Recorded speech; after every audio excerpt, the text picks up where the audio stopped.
प्यारे नाजरीन, आज हम एक नहायत मुजर्रब और रूहानी वजीफा आपके साथ शेयर कर रहे हैं। ये वजीफा रिस्क में बरकत, घर की खुशहाली और माली परेशानियों से निजात के लिए पढ़ा जाता है। अगर आप कर्ज तंगदस्ती या रोजगार की मुश्किलात का सामना कर रहे हैं तो अल्लाह पाक के फजल व करम से ये अमल आपके लिए बाइस खैर बन सकता है।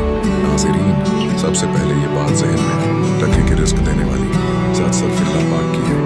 वजीफे और दुआएं सिर्फ अल्लाह की रहमत हासिल करने का जरिया है, इसलिए मुकम्मल यकीन, इखलास और तवक्कुल के साथ ये अमल करें। ये वजीफा अशा की नमाज के बाद करना है।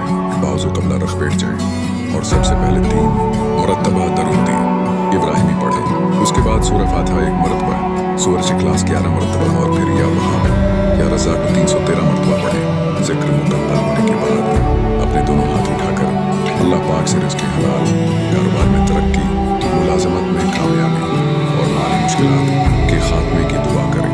फिर आखिर में दोबारा 3 मरतबा दुरूद इब्राहिमी पढ़ लें। इस अमल को कम से कम 11 दिन मुसलसल जारी रखें। इंशाअल्लाह आप अपने हालात में बेहतरी महसूस करेंगे। अल्लाह पाक आपके रिज़्क़ में बरकत अता फरमाएगा, घर के मसाइल आसान होंगे और दिल को सुकून नसीब होगा। नाज़रीन, याद रखें कि नमाजों की पाबंदी, हलाल रिज़्क़ की कोशिश और गुनाहों से बचना भी रिज़्क़ में बरकत का अहम ज़रिया है। सिर्फ वजीफा काफ़ी नहीं, बल्कि अल्लाह के अहकामात पर अमल करना भी ज़रूरी है। अगर आपको ये रूहानी अमल पसंद आए तो वीडियो को लाइक करें, शेयर करें और हमारे चैनल को सब्सक्राइब करना न भूलें, ताकि ऐसी मज़ीद इस्लामी मालूमात और वज़ाइफ आप तक पहुँचते रहें। अल्लाह हम सबकी जायज़ हाजात पूरी फरमाए, रिज़्क़ में वसाअत अता फरमाए और हर परेशानी को आसान फरमाए।